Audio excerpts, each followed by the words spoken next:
Welcome into another edition of the Appalachian Wireless Sports Overtime Saturday night. A lot of college basketball on tonight's show, as you can imagine. From the men's NCAA third round to the Elite Eight of the men's NAIA National Tournament. Tons of highlights, but we begin in the Derby City with the Kentucky Wildcats playing a team they had not played in a decade, the Bearcats of the University of Cincinnati. Associate head coach Larry Davis and Cincinnati hoping to end the season for John Calipari and the Kentucky Wildcats. This game started slow for both teams, but this play was cause for excitement. Tyler Eulis to Willie Cauley-Stein were all tied up early, but the Bearcats answer at the other end. Jermaine Sanders, the wide open three, gives Cincinnati back the lead. Kentucky made just 2 threes in the first half. Here's one of them.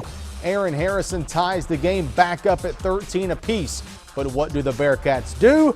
They respond. Kevin Johnson straight away. Cincinnati up 1.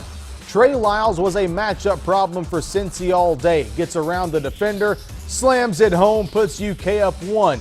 Cincinnati on the break. Shaquille Thomas finishes with a two-handed slam. Bearcats now leading by 3. The Cats, though, would go on a run. Cauley-Stein posterizing the defender. Look at it one more time. Kentucky goes back up 1. Mentioned the Cats had 2 threes. Here's the other one. Harrison closes a 10-0 run with a triple. Cats up 7 at the break. We go second half. The hero for Cincinnati in the second round, Troy Copain. The drive, layup, score, foul, free throw makes it a 3-point ball game. You know Kentucky has hit a groove when it does this. Cauley-Stein the block on Copain. Booker with the board leading the break. Converts the layup. UK lead out to 7. Booker may be struggling from outside, but Aaron Harrison picking up the slack. His third three gives the Cats an 8-point advantage. What about the other Harrison? Andrew using the stutter step, drives in, gets the bucket while getting fouled. That pushes the lead to double digits, and Kentucky advances to its 41st Sweet 16, 64-51 the final Saturday afternoon over the Cincinnati Bearcats. Tanner Hesterberg is in Louisville and has more on the win. Before Kentucky and Cincinnati played Saturday, players and coaches from both teams acknowledged it was going to be a physical game, and they were certainly right as Kentucky powered past the Bearcats for the 13-point victory. We were ready for the physicality, I think, and the big guys really fought hard, and Trey fought hard as well. So we've had it all season, so we were prepared for it. You know, that's what every team's plan is, to go against us. So, you know, we just went out there and matched their intensity and their physicalness. I was asked coming off the court about, you know, they're slowing down this game. I'm like, eventually you got to shoot the ball against 2 7-footers. What I don't want to do is trap and scramble and give up threes and layups. Why would I do that when I've got a great defensive team? I could do that. I did have to say, are we winning this game or losing this game? The Bearcats are always physical. That's how we play. We don't play dirty, but we use our bodies and we play very, very physical. I've been telling them they got to play physical from the minute we took over, and Mick has been telling them we got to play physical from the day that we got this group together. So now the Cats move on to Cleveland in the Sweet 16, where they will play either West Virginia or Maryland. At the KFC Young Center in Louisville, Tanner Hesterberg for Sports Overtime Saturday night.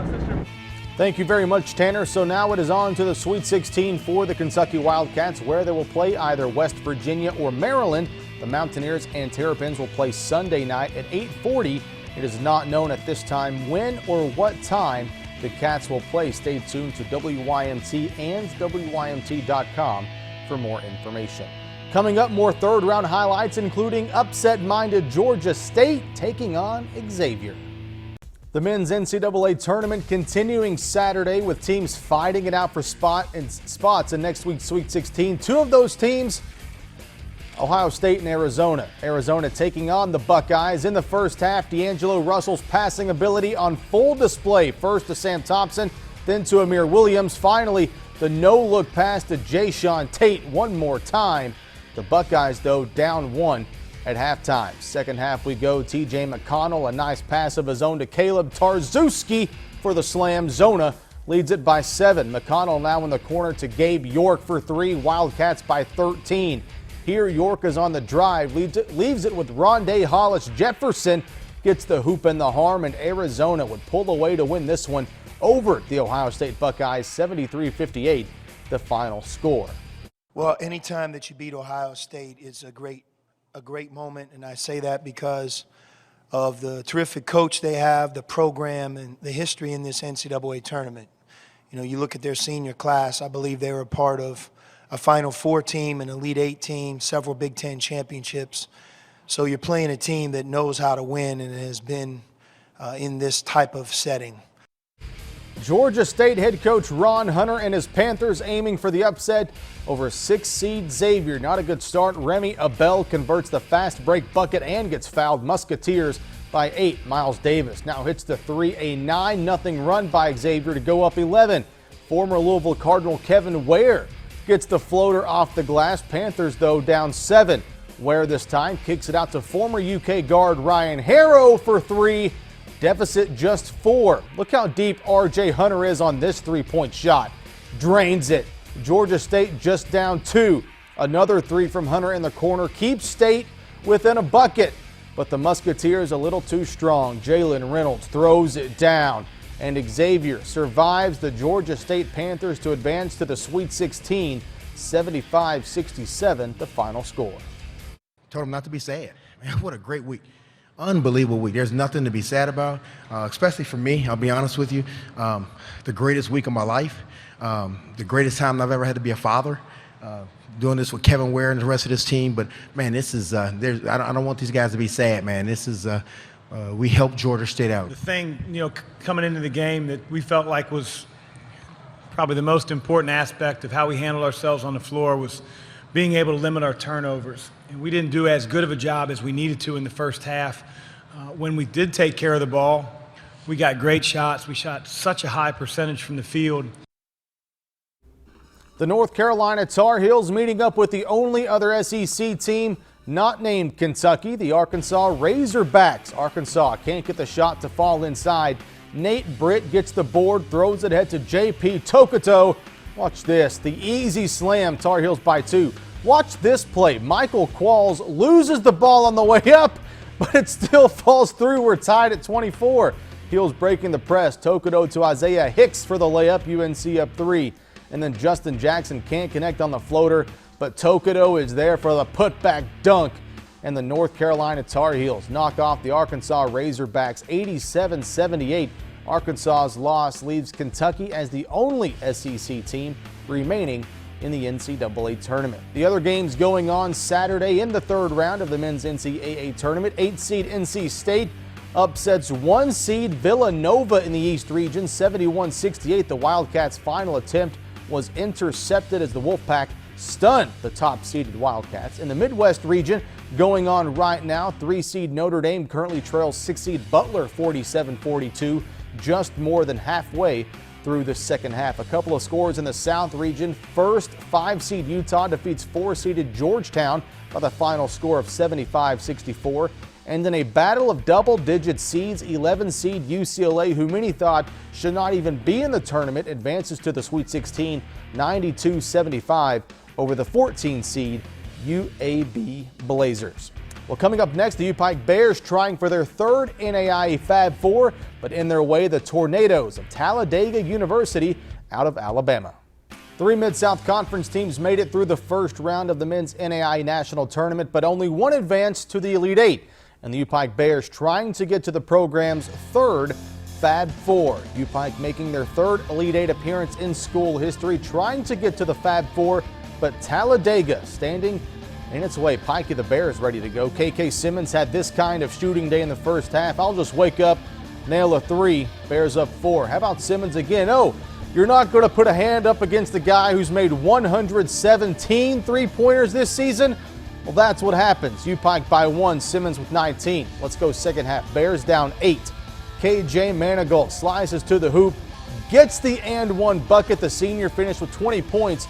U-Pike trying to string together a run, and it does. Manigault, three-pointer, puts the Bears back on top. The lead is 1. U-Pike out now in transition. Manigault, watch this. The lob, Makari Brooks, the dunk. Brooks had 9, lead out to 3, but Talladega would hang around. 20 seconds to play. Wendell Pierre gets the friendly bounce on the rim. Dega up 2 with 4 seconds left. Last chance for the Bears. Who's it going to be? Of course it's going to be Manigault. Length of the court, but no.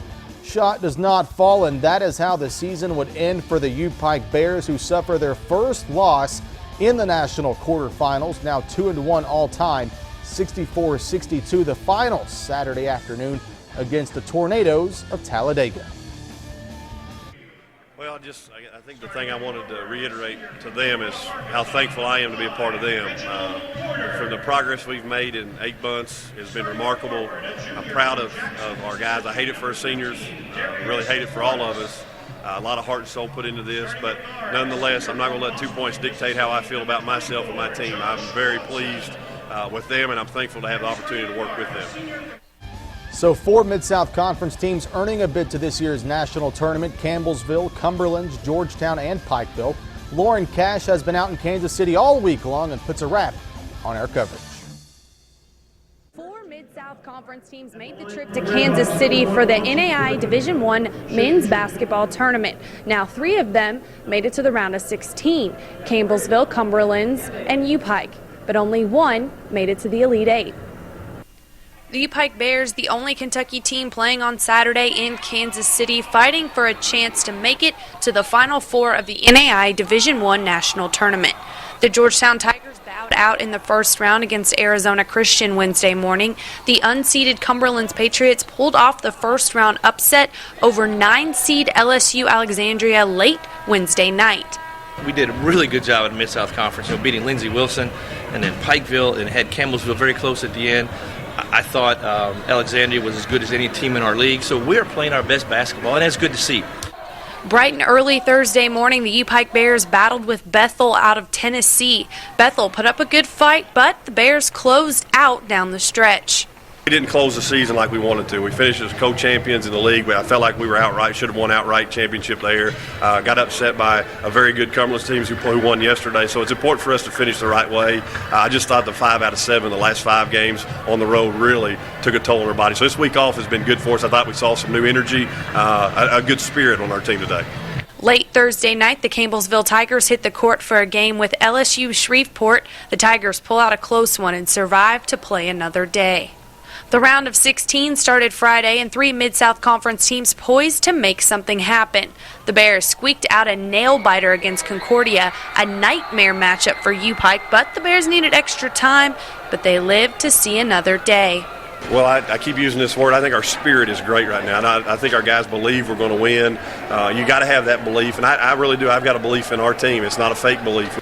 The Cumberland's Patriots hit the court later that afternoon, taking on Martin Methodist out of Tennessee. The Pats jumped out to a quick lead but wore out down the stretch. The second Mid-South team eliminated. Basketball is played on 2 ends. We were pretty good on one end of it. We could guard you, and we were really good on the glass, but you got to make a shot every now and then. Campbellsville and Westmont met up late into the night on Friday, and Westmont pulled off yet another upset, knocking out the Mid-South Conference champions. The sole representative from the MSC, U-Pike, going up against 2-seed Talladega Saturday afternoon. 2 high-scoring offenses and heavy guard play. This one would not disappoint. The Bears led for most of the game, but Talladega made shots when they needed to down the stretch, and U-Pike's season comes to a screeching halt in the Elite 8. Well, we have a segment in practice that ends every day. We've done this 80, I think we had end up 89 practices for the season. We've done ESPN time 89 times, so we should be able to execute that. We did a great job.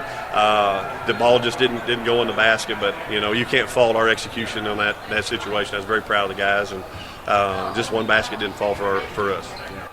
A heartbreaking end of the season to what was a great season for the U-Pike Bears, back-to-back regular season champions in the Mid-South, but their road comes to an end in the Elite 8 here in Kansas City.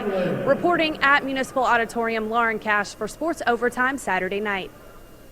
Thank you very much, Lauren. Great stuff all week long. Up next on the show, we turn our attention to the NCAA Women's Tournament. Louisville and Tennessee both looking to advance to round number 2. The Kentucky women will try for their 4th consecutive Sweet 16 Sunday afternoon when they host the Dayton Flyers. The Wildcats advanced rather easily past Tennessee State 97-52, placing 6 players in double figures. The Flyers beat Iowa State in round 1 78-66. Both head coaches say at this point in the season You cannot worry too much about the opponent, but rather focus on yourself. Amber Dean is a much better player. You know, Kelly Austria is a much better player. So, you know, and our bigs are big, and they can run, and they're athletic. And so, you know, like I said, I think we're a very different team. We're a more mature team, more confident team. And you know, if we can do what we do and don't get disrupted, and I think, you know, it's going to be a great game. Look at what you don't have time to cover every single thing that they do, so you better be really focused on what you do real well. And you know, we've been able to do that over the years, and we'll stress that to this particular team. We just need to do the things that we do well and try to find a way to win the game by 1 point and keep advancing. That's the mentality right now. No distractions for them, for our players. Just make sure they're focused so their minds can understand their responsibility in the game and then go out and execute. That's our mantra right now. So the Kentucky women will play tomorrow and try and join the men's team in the Sweet 16. The Wildcats will play the 7-seed Dayton Flyers. Tip-off at Memorial Coliseum set for 2:30. The game will be shown live regionally on ESPN2. Kentucky has an all-time record of 13-3 versus the Flyers. The Louisville women down in Tampa Bay for the first two rounds. Opening play versus BYU. First half, Jude Schimmel misses the long three attempt, but former Rockcastle County star Sarah Hammond there for the board and putback. Cardinals up 7. Skip to the second half. Cards working it inside to Hammond. The turnaround jumper going to be good. 6 points for her. Louisville by 19. The story in this game, though, was Maisha Hines-Allen. The drive from straight away. Watch her get bumped. Still banks it in off the glass. 19 points for Hines-Allen. Next trip down, the inbounds pass goes to Hammond. Swings it around to Jude Schimmel. Drains the three. Louisville now by 23. Cardinals now on the move. Erica Carter to Schimmel on the break. Lays it in. 13 points for Schimmel. Louisville advances past Brigham Young 86-53. Hammond with 6 points on a tough shooting day.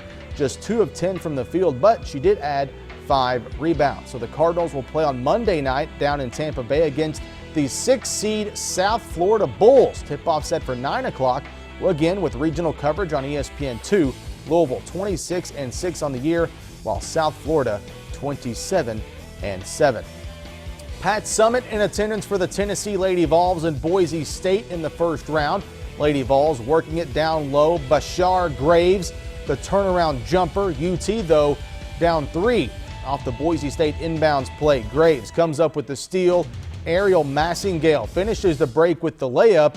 Lady Vols all of a sudden now leading by 6. The Broncos hanging around thanks to some outside shooting. Brooke Pawakoa from the left corner, and then Pawakoa again from the right wing. I just want to say that name again. Boise State down just 3 on the road to the second half. Tennessee still going inside. Graves again in the paint for 2. Lady Vols now up 8. Watch this ball movement. Graves to Nia Moore. Hits the short turnaround, pushing the lead to 13. And you know what? For good measure, let's throw in a three-pointer from Miss Massingale from downtown. And the Tennessee Lady Volunteers advance to the second round, 72-61.